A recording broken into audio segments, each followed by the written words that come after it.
Hello, ministry entrepreneurs. Welcome to day 11 of our wisdom series. We're going to be going through Proverbs 11 today. We're going to start at verse 1. It says, "The Lord detests the use of dishonest scales, but he delights in accurate weights." And something that stood out to me in that was that, like, a lot of times we can look at what we're trying to build as something that we have to determine the boundaries of.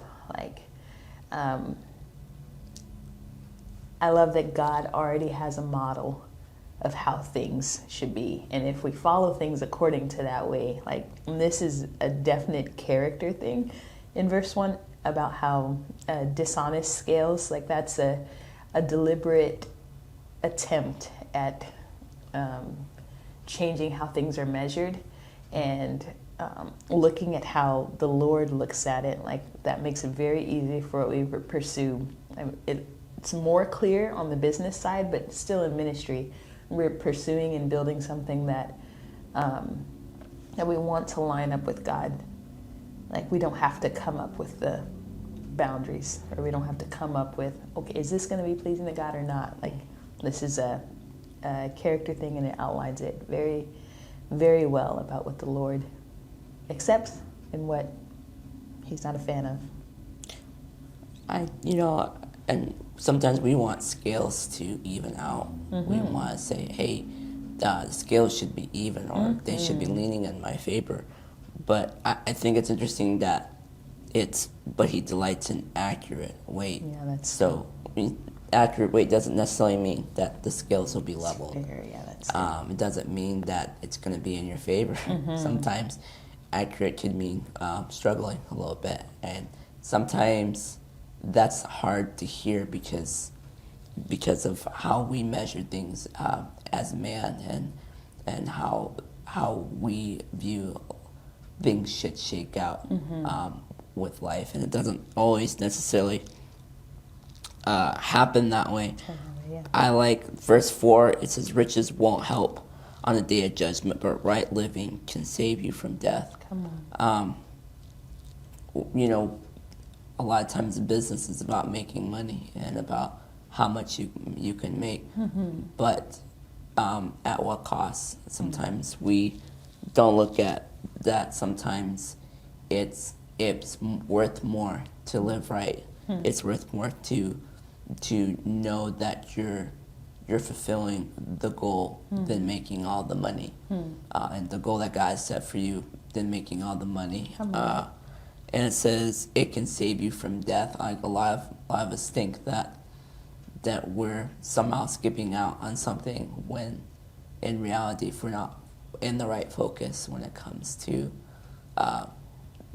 the idea of riches, it could lead us in a very scary place. And in Solomon's terms, if it's not in the right way of living, death. Yeah, that's good. That reminds me of Tim Ross. I don't remember. He was a preacher. He has this series called In the Basement or something, and he was doing an interview with Pastor Michael Todd, and he said there was a sermon that he wrote that he felt like God had given him, and he preached it to his congregation, and it got still a lot of views, but it wasn't a lot in comparison to where I'm about to go. But he did the same message at Transformation Church with Pastor Michael Todd, and it got I think 2.5 million views or something. And in comparison, let's just say, for number's sake, because I can't remember, but say he got 20,000 views on the original time that he preached it, and then 2.5 million when he preached at Transformation Church. The question that he asked was, when was it successful? When was it successful? And if we measure success based on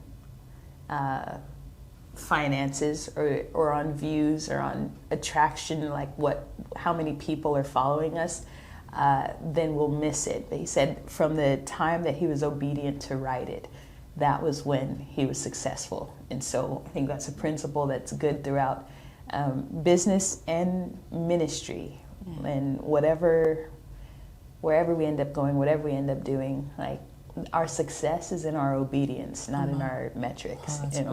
So if we want to like live it, we want to make a lot of money. I mean, yes, we want to make a lot of money. We want to have a lot of influence. But if we have all those things and we failed to be obedient, then we missed it. That's so good. Come on. Let's see. You see, there's a really constant theme. Yeah, come on, like talk about it. Honesty, and integrity. Yeah. The Lord detests, verse 20 says, the Lord detests people with crooked hearts, but he delights in those with integrity. Yeah. The Lord is always looking at the heart. So it's keeping that place pure, and understanding that we have to be cautious that the motives that we're constantly operating in are in the right one. Is this truly what God has told you that's good. to do? And with it being that, it will prosper in its own timing. That's good. One thing for verses 24 and 25, it says, "Give freely and become more wealthy. Be stingy and lose everything. The generous will prosper. Those who refresh others will themselves be refreshed." I think that's an encouragement, especially on the ministry side of things. Like something our pastor says is that we can't outgive God. Like there's nothing that we can give. I think it's in another Proverbs that say those who lend to the poor are actually lending to God.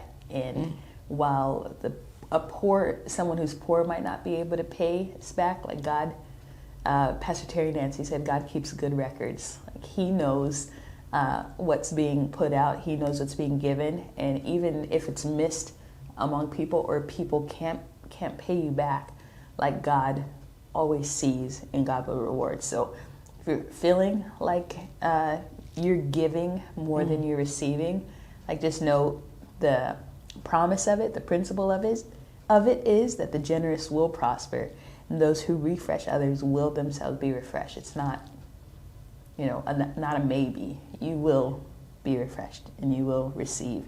We have to be careful, I think, about how or where we're looking for it to come back and how. Yeah. Well, I mean, I like verse 30. The seed of good deeds become a tree of life. A wise person wins friends. That's good. And you're talking about like it coming back. Yeah. The when you're sowing, it's important that when you sow seeds of good deeds, it becomes a tree of life. It becomes something that I think of tree of life. I think of something that is living and it grows. And it says, "Wise person wins friends." Come on, that's it. So you guys don't. I think like Micaiah was saying, there is a theme of integrity and honesty, and being intentional about what you sow.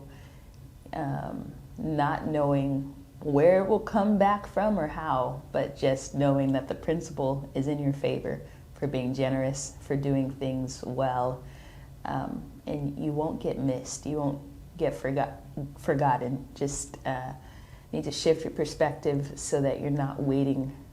You're expecting, you're looking at as far as what God can and will do, but you're not placing that expectation on where you sowed or where you placed the seed. But because the fruit doesn't look like the seed. If you look at an apple seed or anything, that does not look like an apple. So it doesn't matter what you plant. There's no guarantee it's not going to look like what you did sow. But to know that God is faithful to reward the principle of giving, sowing and giving is in your favor. So don't stop because of what you are seeing or not seeing, but keep going and keep doing it with good character, with honesty and integrity. That's it. See you tomorrow.